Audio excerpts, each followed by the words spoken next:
Você está no canal Devi Filosófico. No vídeo de hoje, eu vou apresentar um mais recente argumento contra o realismo científico. Esse argumento ele foi proposto pelo filósofo Kyle Stanford em seu livro de 2006, chamado Exceeding Our Grasp. O título do livro pode ser traduzido como Excedendo o Nosso Alcance, ou Ultrapassando o Nosso Alcance. Esse título ele se refere à atividade científica, porque muitas vezes os cientistas, na sua investigação da natureza, acabam excedendo os alcances dos seus sentidos. Por exemplo, investigando regiões que não podem ser observadas diretamente pelos sentidos, como acontece na genética, por exemplo, em que se estuda, se fala na molécula de DNA como carregando o código genético responsável pelas características como a cor dos olhos e outras características genéticas. E também temos como exemplo o caso das teorias que buscam explicar sobre a origem da vida na Terra. Então, esse fenômeno da vida na Terra, se busca investigar a sua origem, se busca algo que já aconteceu em um momento muito remoto da história, em que nós não tivemos um acesso direto e que não está no nosso alcance.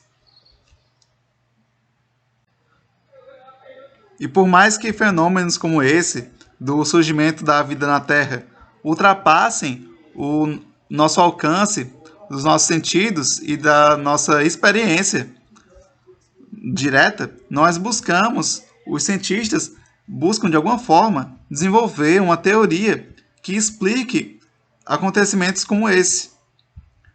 E isso revela justamente essa característica do conhecimento científico, que é essa investigação do desconhecido e, inclusive, de fenômenos que ultrapassam os nossos sentidos.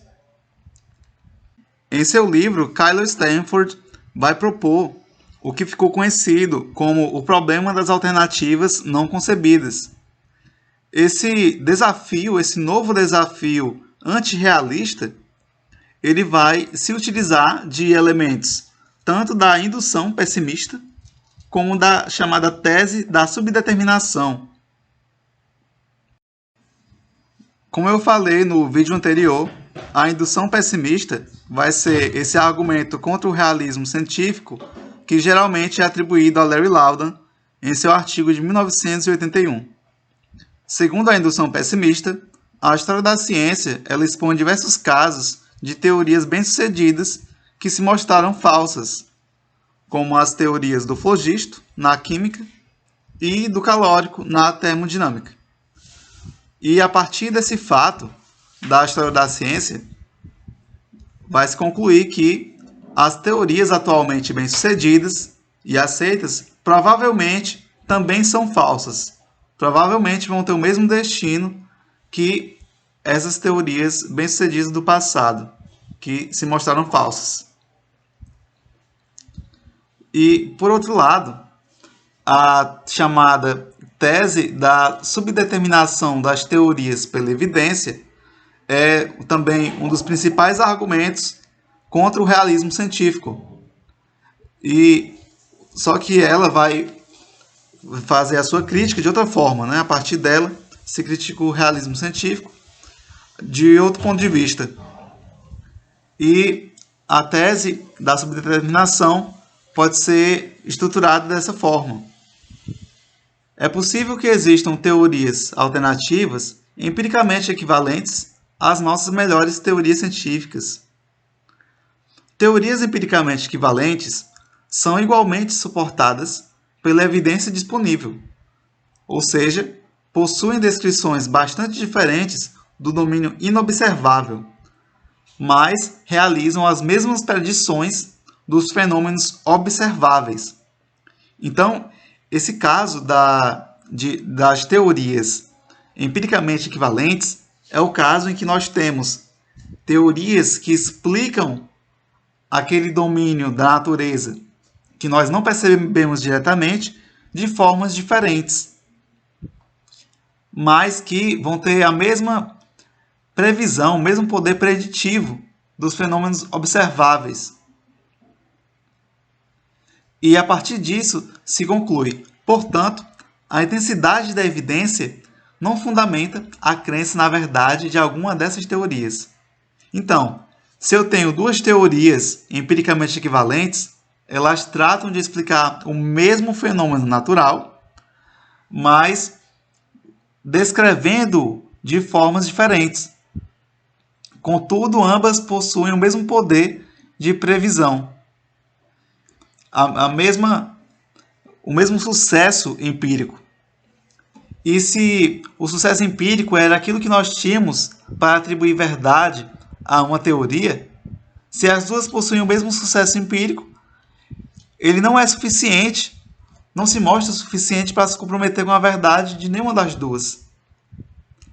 É isso que a tese da subdeterminação busca mostrar para nós. E a partir desse ponto de vista, nós temos uma crítica já ao argumento do milagre, que eu apresentei há 2 vídeos atrás.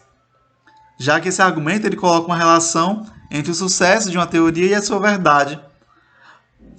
Mas se nós temos 2 teorias que são ambas bem-sucedidas, isso não dá, esse sucesso ele não dá uma justificativa para se atribuir verdade a nenhuma das duas.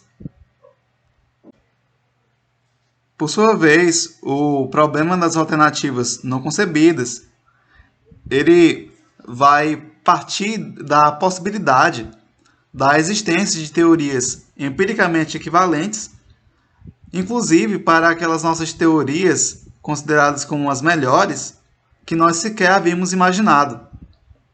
Stanford vai apresentar em seu livro um certo padrão que ele acredita existir na história da ciência, em que uma teoria que ela era bem sucedida e suportada por uma certa evidência empírica, acabou depois sendo rejeitada por uma teoria que era igualmente bem suportada por aquela evidência.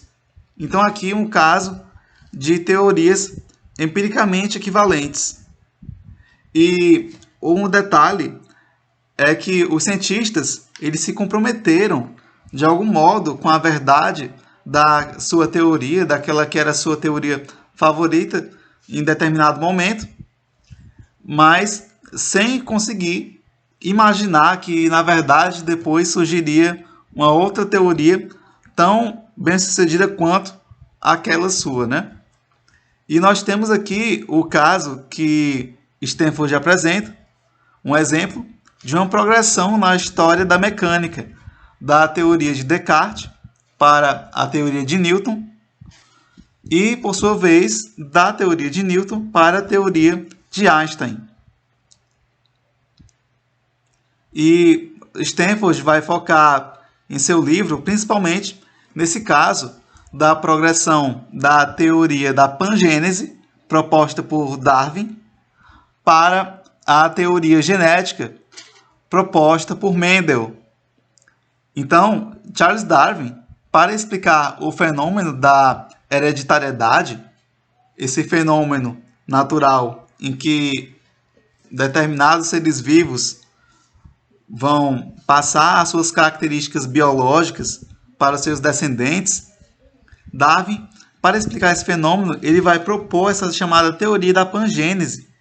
E no momento que ele propõe, através de correspondências, se verificou que Darwin ele realmente estava comprometido com a verdade, ele acreditava de algum modo que a sua teoria ela era verdadeira. Contudo, ela se tornou obsoleta e rejeitada pela comunidade científica e em favor da teoria de Mendel. E é a partir desses casos e de outros que Stanford apresenta em seu livro que ele vai propor uma nova indução a partir da história da ciência, afirmando que a história da investigação científica em si mesma oferece uma séria razão para pensarmos que existem alternativas para nossas melhores teorias igualmente bem confirmadas pelas evidências, mesmo quando não conseguimos concebê-las no momento.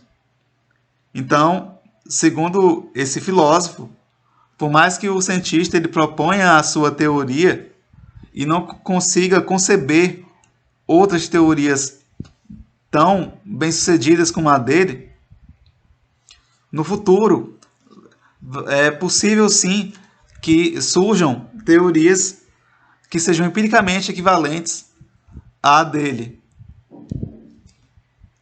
E, segundo Stanford, por outro lado, as inferências eliminativas, entenda-se aqui a inferência para a melhor explicação, como eu apresentei em vídeos anteriores, elas apenas são confiáveis quando podemos estar razoavelmente seguros de que consideramos todas as alternativas plausíveis ou razoáveis antes de avançarmos para a eliminação destas, até que reste apenas aquela única que será concluída como provavelmente verdadeira.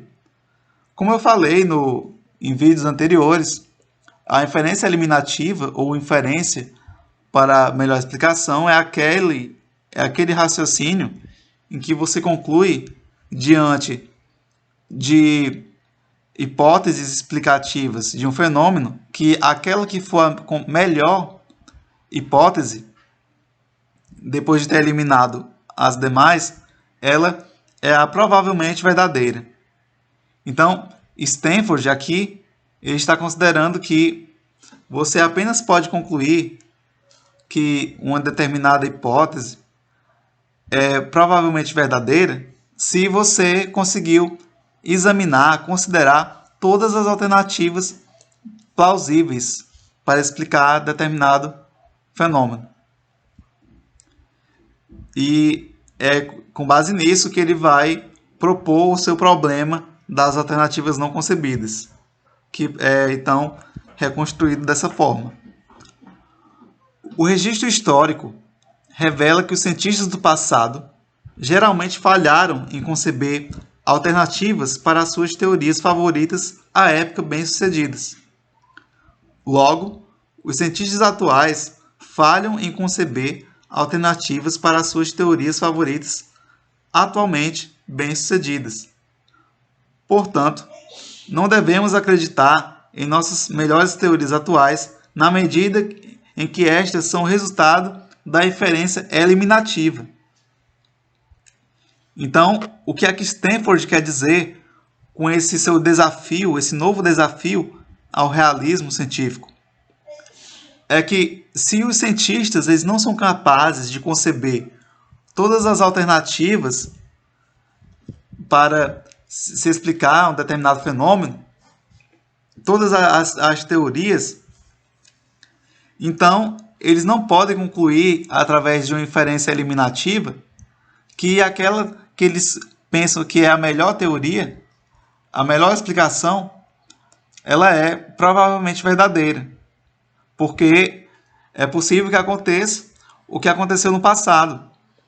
Esses casos em que um cientista se comprometeu, como foi o caso de Darwin, se comprometeu com a verdade de uma teoria, mas que depois ela foi substituída por outra que não foi concebida no momento e que era tão bem suportada pela evidência empírica ou até ainda melhor suportada. Então é isso. Se existe essa possibilidade de teorias empiricamente equivalentes que não foram concebidas, então não se pode concluir via inferência eliminativa a verdade de uma teoria considerada como a melhor atualmente. E você concorda com a opinião de Stanford? Será que não podemos nos comprometer de algum modo com a verdade das nossas melhores teorias? Será que elas não representam, de algum modo, o mundo como ele é? Bem, esse foi o vídeo de hoje. Deixa aí nos comentários a sua opinião. Se você não é inscrito no meu canal e deseja acompanhar os meus conteúdos, se inscreva no canal e até a próxima.